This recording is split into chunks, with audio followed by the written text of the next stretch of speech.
కంపెనీకి సంబంధించిన balance sheet, profit and loss, cash flow statements వీటిని ఎలా చదవాలి అండ్ వీటిని చదివి దాంట్లో ఉన్న మీనింగ్ని ఎలా అర్థం చేసుకోవాలి. బికాస్ వాటిలో ఉన్న టర్మ్స్ని అర్థం చేసుకొని వాటికి మీనింగ్స్ తెలుసుకోవడం ఒక స్టెప్ అయితే, అలా తెలుసుకున్న వాటిని మనం అర్థం చేసుకొని అసలు ఆ కంపెనీలో జరుగుతున్నది ఏంటనేది మనం కంప్లీట్గా తెలుసుకోవడం అనేది సెకండ్ స్టెప్ అనమాట.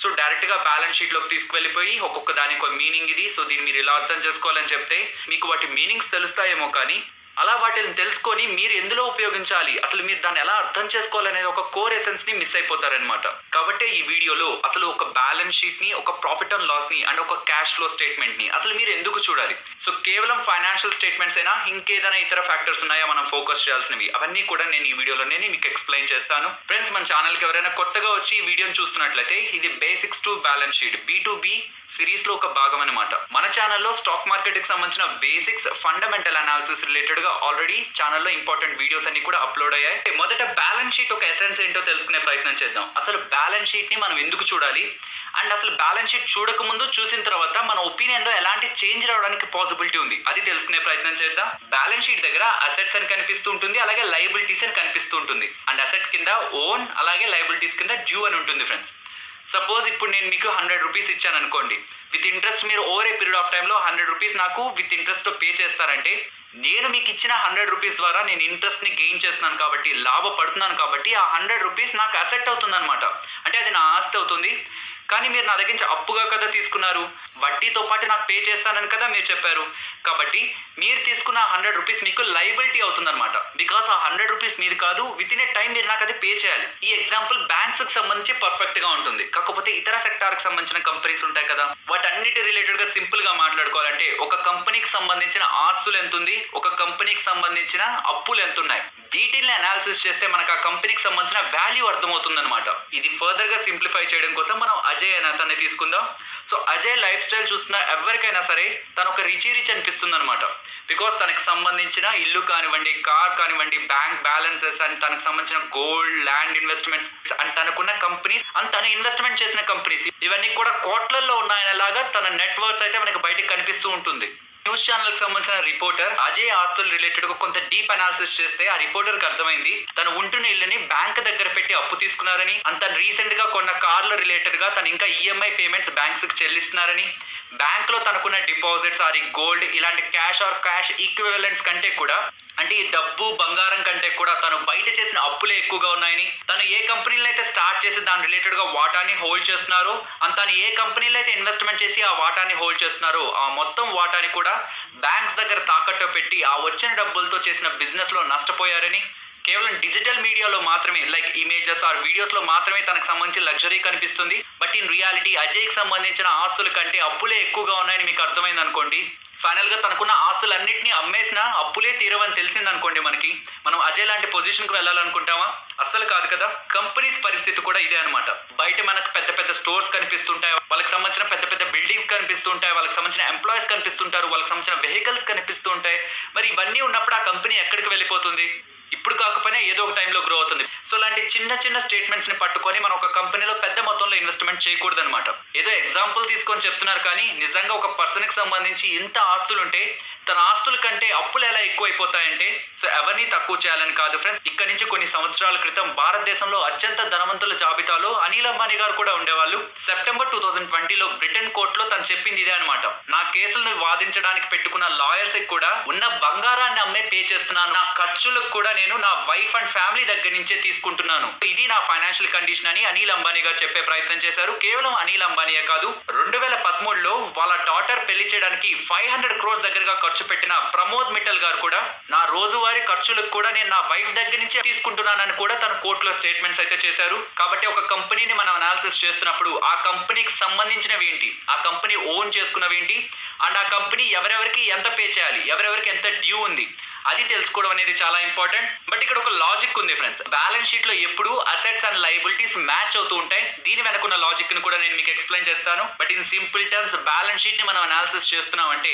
ఆ కంపెనీకి సంబంధించిన అప్పులు ఆర్ లయబిలిటీస్ ఎంతవరకు ఆ కంపెనీని ఇంపాక్ట్ చేయడానికి ప్రాబబిలిటీ ఉంటుందని తెలుసుకునే ప్రయత్నం. ఇది మనం అసెస్ చేయగలిగినట్లయితే ఆ కంపెనీకి సంబంధించిన వాల్యూ మనకు అర్థమవుతుంది అనమాట. ఒక కంపెనీకి సంబంధించిన ఫైనాన్షియల్ స్టేట్మెంట్స్ అనాలిసిస్ చేసినప్పుడు మనకి ప్రమోటర్ సంబంధం లేదనమాట. So Reliance as a brand గా చూడాలి. ఇంకా సింపుల్ గా చెప్పాలంటే అదొక మెషిన్ లా మనం చూడాలి. సో రిలయన్స్ షేర్ హోల్డర్స్ అందరూ కలిసి రిలయన్స్ ఇండస్ట్రీస్ ని నడపడానికి ముఖేష్ అంబానీ గారిని ఎంచుకోవడం జరిగింది. కాబట్టే రిలయన్స్ ఇండస్ట్రీస్ అధినేతగా ప్రెసెంట్ ముఖేష్ అంబానీ గారు అయితే కొనసాగుతున్నారు. మాత్రం కంపల్సరీగా గుర్తుంచుకోవడానికి ప్రయత్నించండి. బికాస్ మీకు అది క్లారిటీ ఉంటేనే ఒక కంపెనీకి సంబంధించిన అసెట్స్ అలాగే ఒక కంపెనీకి సంబంధించిన లైబిలిటీస్ లో ఈక్విటీ కూడా ఒక లైబిలిటీ అన్న విషయం మనకు అర్థమవుతుంది అనమాట. అంటే ఒక కంపెనీకి సంబంధించి అసెట్స్ అంటే ఆస్తులు అంటే మోస్ట్లీ మనందరికీ ఐడియా ఉంటుంది. ఒక కంపెనీకి సంబంధించిన బిల్డింగ్ అవ్వచ్చు, ఆ కంపెనీకి సంబంధించిన వెహికల్ అవ్వచ్చు, ఆ కంపెనీకి వేరొక కంపెనీ నుంచి డబ్బులు రావాలనుకున్న అది కంపెనీ అసెట్టే, లేదా ఆ కంపెనీ వేరొక బ్యాంక్లో డిపాజిట్స్ చేసినా ఇంకొక కంపెనీలో ఇన్వెస్ట్మెంట్ చేసినా ఇవన్నీ కూడా ఒక కంపెనీకి సంబంధించిన అసెట్సే, ఆస్తులే. కాకపోతే లయబిలిటీస్లో ఆ కంపెనీ ఒకవేళ డెట్ అంటే వేరొకరి దగ్గర నుంచి వడ్డీగా డబ్బులు తీసుకొచ్చింది అనుకోండి, డెట్ రూట్లో డబ్బులు తీసుకొచ్చింది అనుకోండి, టైం టు టైం మేము వడ్డీ పే చేస్తాం and over a period of టైంలో అసలు కూడా పే చేస్తామంటే అది ఆ కంపెనీకి సంబంధించిన లైబిలిటీయే. అండ్ ఒకవేళ ఆ కంపెనీ ఈక్విటీ ద్వారా డబ్బుల్ని రైజ్ చేస్తే అంటే తన కంపెనీలో ఉన్న వాటాని అమ్మి డబ్బుల్ని రైజ్ చేయాలనే ప్రయత్నం చేస్తే అది కూడా ఆ కంపెనీకి సంబంధించిన లైబిలిటీ అనమాట. అండ్ ఆ కంపెనీలో ఎవరైతే వాటాదారులుగా ఉన్నారో, ఆ కంపెనీలో ఎవరైతే వాటాని హోల్డ్ చేస్తున్నారో వాళ్ళకు కూడా ఆ కంపెనీ మీద రైట్ ఉంటుంది. కాబట్టి అది కూడా ఆ కంపెనీకి సంబంధించిన లైబిలిటీయే. బ్యాలెన్స్ షీట్ ని అనాలిసిస్ చేసినప్పుడు అసలు ప్రమోటర్స్ ని మర్చిపోండి, డైరెక్ట్ గా కంపెనీని మాత్రమే చూడండి. ఆ కంపెనీలో ఎవరైతే వాటాని హోల్డ్ చేస్తున్నారో, వాటాదారులుగా ఉన్నారో, అది ఎక్కువ వాటా హోల్డ్ చేసిన ప్రమోటర్స్ దగ్గర నుంచి 1 లేదంటే 2 షేర్స్ ని హోల్డ్ చేస్తున్న మన వరకు ఎవరైనా సరే అందరికీ ఆ కంపెనీ మీద అధికారం ఉంటుందన్నమాట, రైట్ ఉంటుందన్నమాట. కాబట్టి ఈక్విటీ క్యాపిటల్ కూడా కంపెనీకి సంబంధించిన లైబిలిటీ అవుతుంది. కాబట్టి కేవలం వడ్డీకి తీసుకున్న డబ్బులే కాదు, ఈక్విటీ ద్వారా రైజ్ చేసిన డబ్బులు అండ్ ప్రమోటర్స్ ముందుగా కంపెనీని స్టార్ట్ చేసినప్పుడు ఆ కంపెనీకి సంబంధించిన వాటాని హోల్డ్ చేస్తుంటారు కదా, అవన్నీ కూడా ఆ కంపెనీకి సంబంధించిన లైబిలిటీ. కాకపోతే వడ్డీ ద్వారా తెచ్చిన డబ్బులు రిలేటెడ్ గా కంపెనీ టైం టు టైం వడ్డీ పే చేస్తుంది, over a period of time అసలు పే చేస్తుంది.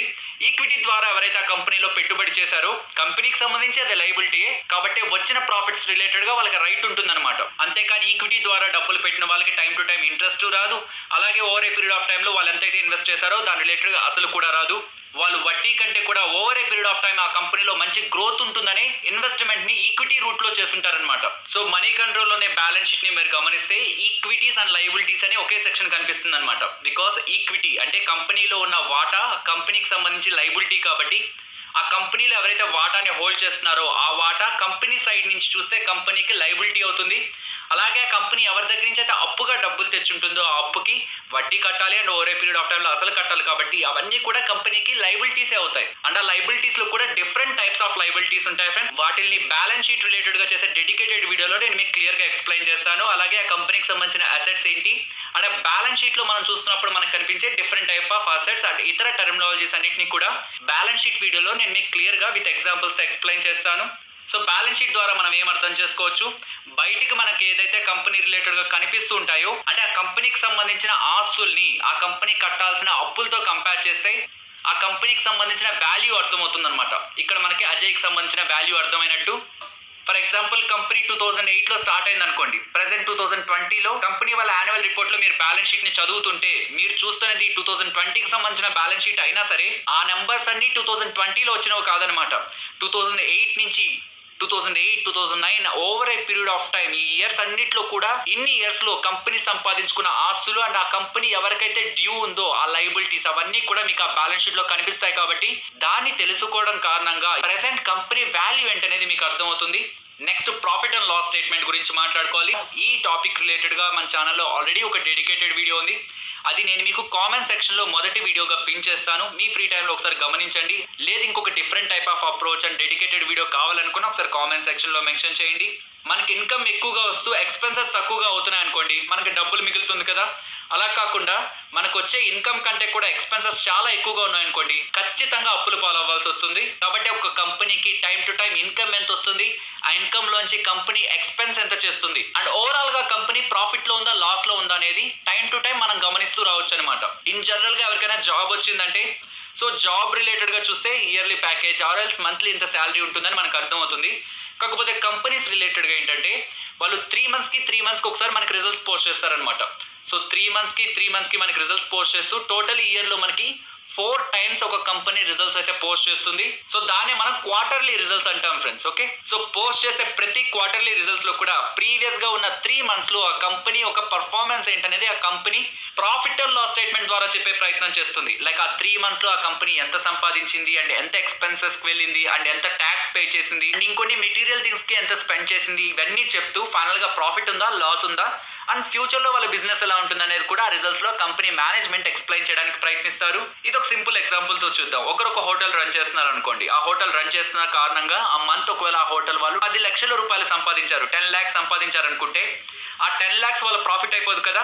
ఆ 10 lakhs లో రా మెటీరియల్ లైక్ వాళ్ళు ఏ ఫుడ్ ఐటమ్స్ అయితే అమ్ముతున్నారో ఆ ఫుడ్ ఐటమ్స్ తయారు చేయడానికి వాళ్ళు రా మెటీరియల్స్ ముడి సరుకులు కావాలి కదా, అది కొనడానికి. అండ్ ఆ హోటల్ మెయింటైన్ చేస్తున్న బిల్డింగ్ ఒకవేళ రెంట్ అనుకోండి, ఆ రెంట్ పే చేయడానికి అండ్ ఆ హోటల్ ని రన్ చేయడానికి కావాల్సిన ఇతర జనరల్ ఎక్స్పెన్సెస్ ఉంటాయి కదా, ఎలక్ట్రిసిటీ అండ్ ఇతర ఎక్స్పెన్సెస్ ఉంటాయి కదా, వాటికి అండ్ ఆ హోటల్లో పనిచేస్తున్న వాళ్ళకి శాలరీస్ ఇవ్వాలి కదా. అలాగే వాళ్ళ బిజినెస్ ని ఇంప్రూవ్ చేసుకోవడానికి అడ్వర్టైజ్మెంట్స్ మీద కూడా ఎక్కువ ఖర్చు పెడుతున్నారు అనుకుందాం. ఇవన్నీ కూడా హోటల్ కి సంబంధించి ఎక్స్పెన్సెస్ కదా. వీటితో పాటు వీళ్ళు గవర్నమెంట్ కి పే చేయాల్సిన ట్యాక్స్ కానివ్వండి అండ్ ఇతరుల దగ్గర నుంచి అప్పుగా తీసుకుంటే దానికి కట్టాల్సిన వడ్డీ కానివ్వండి, ఇవన్నీ పోను ఫైనల్ గా హోటల్ వాళ్ళు సంపాదించుకుంటున్న 10 lakhs లో ఫైనల్ గా వాళ్ళకి ప్రాఫిట్ ఉంటుందా లాస్ ఉంటుందా అనేది మనం ఈ ప్రాఫిట్ అండ్ లాస్ స్టేట్మెంట్ లో గమనించవచ్చు అనమాట. And finally cash flow statement అనమాట. బ్యాలెన్స్ షీట్ లో కంపెనీకి సంబంధించిన వాల్యూ అంటే ఆ కంపెనీకి సంబంధించిన ఆస్తులు ఎంత ఉన్నాయి, అప్పులు ఎంత ఉన్నాయి, లైబిలిటీస్ లో కూడా ఎలాంటి లైబిలిటీస్ ఉన్నాయి. సో ఆ లైబిలిటీస్ అన్ని అర్థం చేసుకుంటే ఆ కంపెనీ రిలేటెడ్ గా అప్పుల భారం అర్థమవుతుంది. ఆ కంపెనీలో ఇన్వెస్ట్మెంట్ చేయాలా లేదంటే ఇంకొక కంపెనీలో ఇన్వెస్ట్మెంట్ చేయాలని అర్థమవుతుంది. టైం టు టైం ఈ ప్రాఫిట్ అండ్ లాస్ స్టేట్మెంట్ ని చూస్తూ ఉంటే ఆ కంపెనీ వాళ్ళు లాభాల్లో ఉంటున్నారా నష్టాల్లో ఉంటున్నారా, వేటి మీద ఎంత ఖర్చు పెడుతున్నారు, అలా ఖర్చు పెడుతున్న దాని రిలేటెడ్ గా వాళ్ళకి ఫ్యూచర్ లో అడ్వాంటేజ్ ఉంటుందా లేదా, వీటన్నిటిని మనం ప్రాఫిట్ అండ్ లాస్ స్టేట్మెంట్ లో అనాలిసిస్ చేయొచ్చు. మరి క్యాష్ ఫ్లో స్టేట్మెంట్ ఏంటి, దీని ద్వారా మనకేం అడ్వాంటేజ్ ఉంది? ఇది మీకు సింపుల్ గా అర్థం కావాలంటే అనుకుందాం ఒక కంపెనీ 10 lakhs కి సంబంధించిన సేల్స్ చేసింది. సో సేల్స్ అంటే ఏంటి, రెవెన్యూస్ అనమాట. అంటే కంపెనీ తనకు సంబంధించిన వస్తువులు నమ్మి 10 lakhs రూపీస్